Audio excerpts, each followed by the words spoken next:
আসসালামু আলাইকুম। শায়খ আবদুল্লাহর সাথে বিতর্কের পর্যালোচনা সিরিজের ৮ম পর্বে স্বাগত সবাইকে। এই সিরিজ যারা ধারাবাহিকভাবে শুনছেন, এই ডিবেটকে কেন্দ্র করে উদ্দেশ্যমূলক প্রচারণার প্রতিবাদে আমি একটু কড়া শব্দ ব্যবহার করার জন্য দুঃখিত। শায়খ যেহেতু একটা ধর্মীয় সংগঠনের সাথে যুক্ত, তাই ডিবেট চলাকালে তিনি একেবারে অপ্রাসঙ্গিক কিছু উদাহরণ, রেফারেন্স এবং ভুল অনুবাদ করলেন। তার ভক্তরা অযাচিত আক্রমণাত্মক কমেন্ট এবং পরবর্তীতে তিনি তার পেজে উদ্দেশ্যমূলক ক্যাপশন দিয়ে ডিবেটের খণ্ডিত ভিডিও প্রচার করেছেন। সেসব মিথ্যাকে সত্য প্রমাণের চেষ্টা করলেন। তার ভক্তরাও আলহামদুলিল্লাহ সুম্মা আলহামদুলিল্লাহ শায়খ কোরআন থেকে ১০০-র অধিক রেফারেন্স দিয়ে প্রমাণ করেছেন। কি প্রমাণ করেছেন জানি না।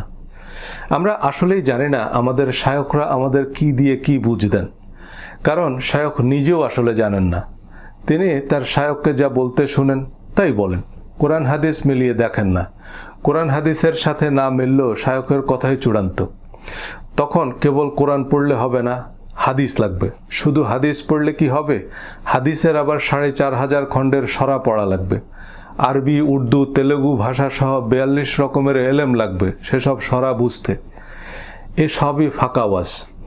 মিলিয়ন ফলোয়ারওয়ালা শাইখুল হাদিসদের ১০টা হাদিস ডিটেল চেইন সহ বলতে বললে বলতে পারবে না, মানে প্রত্যেক রাবের নাম পরিচয় সহ বলতে পারবে না, কিন্তু হাদিসের সত্যতার গ্যারান্টি, ওয়ারেন্টির ইন্স্যুরেন্স দিচ্ছে।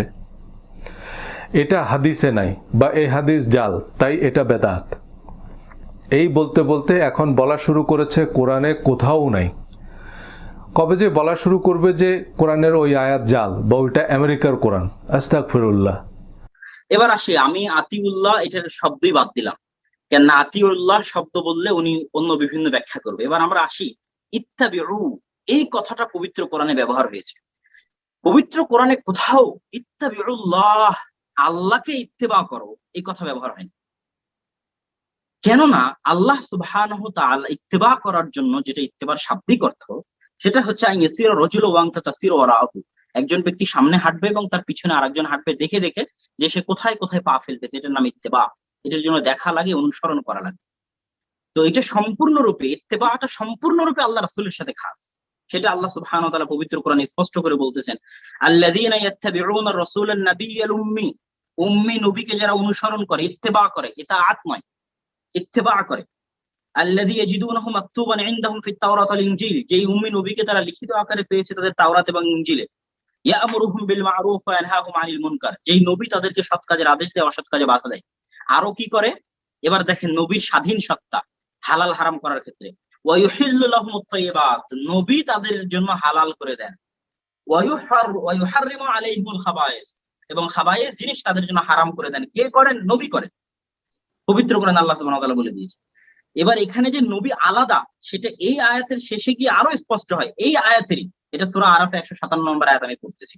সেখানে আল্লাহ সুবহানাহু ওয়া তাআলা আয়াতের শেষে বলছে, ফাল্লাযীনা আমানু বি, অতএব যারা এই নবীকে ঈমান আনলো, ওয়া আযযারুহু ওয়া নাসরু, এবং এই নবীর অনুসরণ করলো, তাকে সহযোগিতা করলো, ওয়াত্তাবাউন নূর আল্লাযী উনজিলা মাআহ, এবং যে নূর তার প্রতি অবতীর্ণ করা হয়েছে সেটাকেও সে অনুসরণ করলো। এটা আল্লাহ সুবহানাহু ওয়া তাআলা ১৫৭ নম্বর সূরা আরাফ।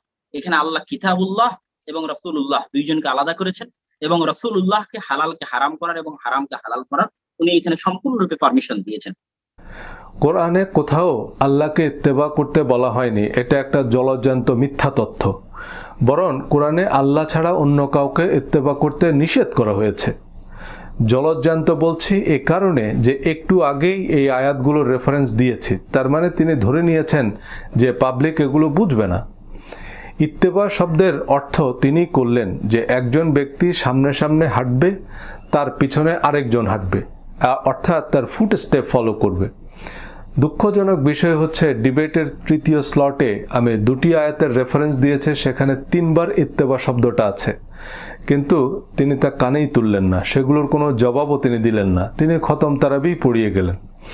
আপনি যখন বুঝবেন আপনি যার সাথে কথা বলছেন সে বধির, তো তাকে গান শোনানো যা, গালিগালাজ করাও তা। আমাদেরকে নবীর আনুগত্য করতে বলেছে, আবার নবীকে কি বলেছে শুনেন। সূরা আহজাবের ২ নম্বর আয়াত, ওয়াত্তাবি' মা ইউহা ইলাইকা মির রাব্বিকা, হে নবী আপনার উপর আল্লাহর, আপনার রবের পক্ষ থেকে যা অবতীর্ণ হয় আপনি কেবল তার অনুসরণ করুন। এবার আসেন সূরা আরাফের 3 নম্বর আয়াতে আমাদের উদ্দেশ্যে আল্লাহ কি কমান্ড করতেছেন, যে ইত্তাবিউ, এটা আল্লাহর কমান্ড, যে ইত্তাবিউ মা উনজিলা ইলাইকুম মির রাব্বিকুম, যে তোমাদের উপর তোমাদের রবের পক্ষ থেকে যা নাজিল করা হয় তোমরা কেবল তার অনুসরণ করো। ওয়ালা তাত্তাবিউ মানে প্রহিবিশন, এটা ওয়ালা তাত্তাবিউ মিন দুনিহি আউলিয়া, যে আল্লাহ ছাড়া আর কোনো অভিভাবক, আর কোনো অথরিটি, আর কোনো কর্তৃপক্ষের অনুসরণ করবা না। সূরা আহজাবের 2 নম্বর আয়াতে আল্লাহ নবীকে বলছেন ওয়াত্তাবি মা ইউহা ইলাইকা মির রাব্বিকা, আর তোমার রবের কাছ থেকে তোমার প্রতি যা ওহী করা হয় তুমি তার ইত্তেবা করো বা অনুসরণ করো। এই যে ওয়াত্তাবি মানে আল্লাহ নবীকে বলছেন যে তুমি ইত্তেবা করো যা তোমার উপর তোমার রবের পক্ষ থেকে ওহী করা হয়।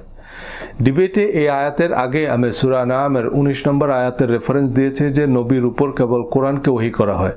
এখন আসেন, অনেকে বলেন যে নবী যা বলেছেন সবই ওহী। হ্যাঁ, সেগুলো সব ওহী না হলেও সেগুলো অত্যন্ত গুরুত্বপূর্ণ, কিন্তু আর নবীর উপরে কি ওহী করা হয় চলেন আমরা একটু জেনে নিই। সূরা আনআম 19 নম্বর আয়াত, কুলিল্লাহু শাহীদুম বাইনি ওয়া বাইনাকুম, আল্লাহ নবীকে বলতেছেন হে নবী আপনি বলুন তোমাদের মধ্যে এবং আমার মধ্যে আল্লাহ সাক্ষী। আল্লাহরে সাক্ষী রাখছে, আল্লাহ থেকে বড় সাক্ষী তো আর নাই। কি বিষয়ে? ওয়া উহিয়া ইলাইয়া, আমার উপর ওহী করা হয়। কি ওহী করা হয়? হাদাল কোরআন, এই কোরআনকে ওহী করা হয়। কেন? লিউনযিরাকুম বিহি, যাতে আমি এই কোরআন অনুযায়ী তোমাদেরকে সতর্ক করতে পারি, ওয়া মান বালাগা, এবং যাদের কাছে এই কোরআন পৌঁছায়। তাহলে নবীর উপর কোরআন নাজিল করা হয়েছে, এবং কেন করা হয়েছে এই আয়াত থেকে পরিষ্কার। সুতরাং সব ওহী কোরআনে নাই, সে বিতর্কের সুযোগ নেই। এরপর আমি যে আয়াতটির রেফারেন্স দিয়েছি, এখানে ইত্তেবা শব্দটা আদেশ নিষেধ অর্থে 2 বার ব্যবহৃত হয়েছে। ইত্তাবিউ মা উনজিলা ইলাইকুম মির রাব্বিকুম ওয়ালা তাত্তাবিউ মিন দুনিহি আউলিয়া, তোমরা ইত্তেবা করো বা অনুসরণ করো তোমাদের প্রতি তোমাদের রবের পক্ষ থেকে যা নাজিল করা হয়েছে। ইত্তেবা শব্দের ব্যাখ্যা শেখ আব্দুল্লাহ ইতিমধ্যে করেছেন, কারো ফুট স্টেপ ফলো করা। তার মানে রবের পক্ষ থেকে যা নাজিল করা হয়েছে তার ইত্তেবা করতে বলা হয়েছে। এখন বুখারী শরীফ কি আমাদের রবের পক্ষ থেকে নাজিল করা হয়েছে? রবের পক্ষ থেকে ওহী বা প্রত্যাদেশ কেবল নবীদের নিকটেই করা হয়, তবে ইমাম বুখারী কি নবী ছিলেন? আয়াতের পরের অংশে বলা হয়েছে ওয়ালা তাত্তাবিউ মিন দুনিহি আউলিয়াআন। ইত্তেবার না বাচক অর্থাৎ নিষেধাজ্ঞামূলক শব্দ হচ্ছে লা তাত্তাবিউ, মানে ইত্তেবা বা অনুসরণ করো না তাকে ছাড়া অন্য অভিভাবকের। তাকে ছাড়া মানে তোমাদের রবকে ছাড়া। তো শায়খ আব্দুল্লাহ বললেন পবিত্র কোরআনে কোথাও আল্লাহকে ইত্তেবা করতে বলা হয়নি। একটু আগেই আমি আয়াতটি বললাম যে আল্লাহ ছাড়া আর কারো ইত্তেবা করতে নিষেধ করা হয়েছে। নবীর ইত্তেবা করতে বলা হয়েছে কারণ নবীকে আল্লাহ কোরআনের ইত্তেবা করতে বলেছেন এবং নবীজি সাল্লাল্লাহু আলাইহি সাল্লাম তাই করেছেন। শায়খ আব্দুল্লাহ যে ব্যাখ্যা করলেন ইত্তেবার, একজন ব্যক্তি সামনে হাঁটবে, তার পেছনে আরেকজন হাঁটবে, অর্থাৎ তার ফুট স্টেপ ফলো করবে। সেই অর্থে আমরা তো নবীজির ইত্তেবা করতে পারবো না, কারণ নবীজি তো আমাদের সামনে নাই। এর অর্থ হচ্ছে নবীজির ফুট স্টেপ বা আদেশ নিষেধ যে কিতাবে বলা আছে তার ইত্তেবা করা। কিন্তু সেক্ষেত্রে আল্লাহর কিতাবের বাইরে কোনো কিছুর ইত্তেবা করতে নিষেধ করা হয়েছে। আল্লাহ বলেছেন আল্লাহ যা নাজিল করেছেন তার ইত্তেবা করতে এবং তাকে ছাড়া অন্য কারো ইত্তেবা না করতে। সুতরাং রাসূলের ইত্তেবা মানে কোরআনের ইত্তেবা। মুয়াত্তা মালিক বা বুখারী শরীফের আগে সারা দুনিয়ার মানুষ নবীজির ইত্তেবা কিভাবে করেছে? ইমাম বুখারী সারা দুনিয়া ঘুরে হাদিস সংগ্রহ করেছেন। তার মানে সারা দুনিয়া না ঘুরলে বা অসাধ্য সাধন না করলে তিনি হাদিসগুলো জানতেন না। দুনিয়ার অধিকাংশ সাহাবীরাও সব হাদিস জানতেন না, কারণ এক একজন দুনিয়ার এক এক প্রান্তে ছড়িয়ে ছিটিয়ে ছিলেন। কিন্তু তারা রাসূলের ইত্তেবা কিভাবে করেছে? খুব সহজ উত্তর, কোরআনের ইত্তেবা করেছে। সবাই বুঝি কিন্তু না বুঝার ভান করি। নামাজকে সামাজিক রাষ্ট্রীয়ভাবে বাধ্যতামূলক করা হয়েছে যেন মানুষ কোরআন শুনে, কোরআন পড়ে এবং কোরআনের বিধান জানে। হাদিস কোরআনের মতো ওহী হলে নামাজে হাদিস পড়া হয় না কেন? সমাজের সবাই যখন আইন বা নিয়ম জানে তখন কারো পক্ষে আইন অমান্য করা সম্ভব হয় না। যেমন চুরি যে অন্যায় এটা সমাজের সবাই জানে, তাই চোর পুলিশের চেয়ে সাধারণ মানুষকে বেশি ভয় পায়। তাই নামাজে উপস্থিতি বাধ্যতামূলক করে মূলত মানুষকে কোরআনের বিধান জানিয়ে দেওয়া হয়েছে। রাজা প্রজা, ধনী দরিদ্র, পুরুষ মহিলা সবাই কোরআনের বিধান জানত। এভাবেই নামাজের মাধ্যমে সমাজে কোরআন কায়েম করা হয়। এজন্যই সালাত কায়েম করার কথা বলা হয়েছে। অর্থাৎ কোরআন কায়েম করার কথা বলা হয়েছে। কিন্তু এখন আমরা যে নামাজ পড়ি তার আগামাথা কিছুই আমরা বুঝি না। হুজুর কি পড়ে, আমরা কি পড়ি, কিছুই না। ঘোড়ার মাংস কিন্তু হাদিস অনুযায়ীও হালাল, কিন্তু একসময় সরকারি ফরমান জারি করে ঘোড়া হারাম করা হয়। হারাম মানে নিষিদ্ধ করা হয়, কারণ ঘোড়া যুদ্ধ বা যোগাযোগের অবলম্বন ছিল। কিন্তু এখন আমরা ঘোড়ার মাংস হারামই মনে করি। তার মানে আমরা কোরআন হাদিস কোনো কিছুরই ইত্তেবা করি না, আমরা প্রচলনের ইত্তেবা করি, যেটা ধর্মের নামে সমাজে প্রচলিত। নবীজির ইত্তেবা যে কোরআনের ইত্তেবা, তা আমি হাদিস থেকেও বলেছি। সহিহ বুখারী হাদিস নম্বর 6773, হযরত আবু বকর যেদিন খলিফা হিসেবে শপথ নিচ্ছেন, অভিষেক অনুষ্ঠান, ইসলামের প্রথম খলিফা শপথ নিচ্ছে, ওমর রাদিয়াল্লাহু তাআলা উদ্বোধনী ভাষণ দিলেন। সে ভাষণে তিনি কি বললেন পরিষ্কার শুনেন। উনি বলেছেন যে এই সেই কিতাব যার মাধ্যমে আল্লাহ তোমাদের রাসূল সাল্লাল্লাহু আলাইহি সাল্লামকে হেদায়েত করেছেন, সুতরাং একে তোমরা আঁকড়ে ধরো, তাহলে এর দ্বারা আল্লাহ তার রাসূলকে যে হেদায়েত দান করেছিলেন তোমরা সেই হেদায়েত লাভ করবে। তাহলে আমরা পরিষ্কার দেখলাম যে নবীজি কোরআনের নিরবিচ্ছিন্ন অনুসরণ করেছেন। আমরা যদি কোরআনের নিরবিচ্ছিন্ন অনুসরণ করি, একই পথে আমরা প্রাপ্ত হব। উসুলুল কাফির বর্ণনা, নবীজি মিনায় একটি ভাষণে বললেন, হে লোক সকল, তোমরা যদি আমার সম্পর্কে এমন কিছু শুনো যা আল্লাহর কিতাবের সাথে সম্মত, তবে তা আমি বলেছি। আর যদি এমন কিছু শুনো যা আল্লাহর কিতাবের সাথে সাংঘর্ষিক, তাহলে তা আমি কখনোই বলিনি। তাহলে দেখেন, আল্লাহর কিতাবের সাথে সাংঘর্ষিক কথা নবীজি বলেননি, এটা নবীজি বলে গেছেন। এই যে নবীর অনুসরণের যে আয়াতটি বললেন, সূরা আরাফের 157 নম্বর আয়াত, এর পরের আয়াতের শুরুতেই আছে কুল, অর্থাৎ হে নবী আপনি বলুন। কুল ইয়া আইয়ুহান নাসু ইন্নী রাসূলুল্লাহি ইলাইকুম জামিআন, বলো হে মানুষ আমি তোমাদের সবার প্রতি প্রেরিত আল্লাহর রাসূল। এগুলো নবীজির কাউলি হাদিস।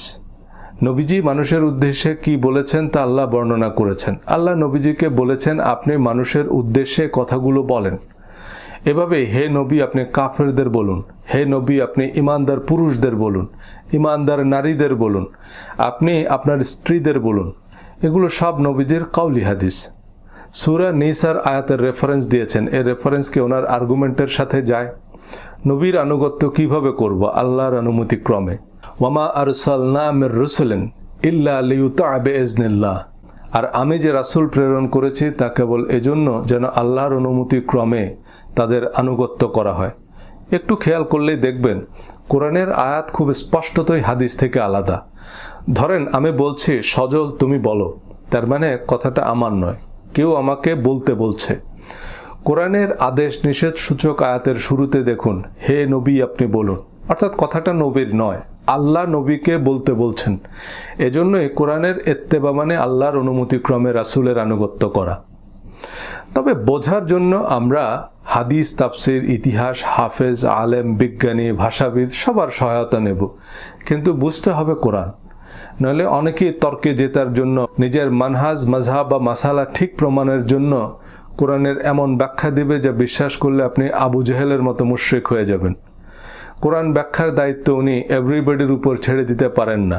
তাই নবীর গুণগান গেয়ে কোরআন ব্যাখ্যার দায়িত্ব নবীর, আর উনি যেহেতু নবীর ওয়ারিস, তাই উনি যে ব্যাখ্যা দিবেন তাই নবীর ব্যাখ্যা। অতঃপর উনি যে ব্যাখ্যা দিলেন দিন শেষে তা আবু জেহেলের ব্যাখ্যা, এবং এসব বিবেক বিবর্জিত ব্যাখ্যা শুনেই আমরা অজ্ঞতার অন্ধকারে তলিয়ে যাচ্ছি।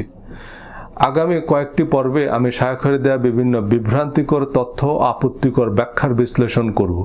সাথে থাকুন। ধন্যবাদ।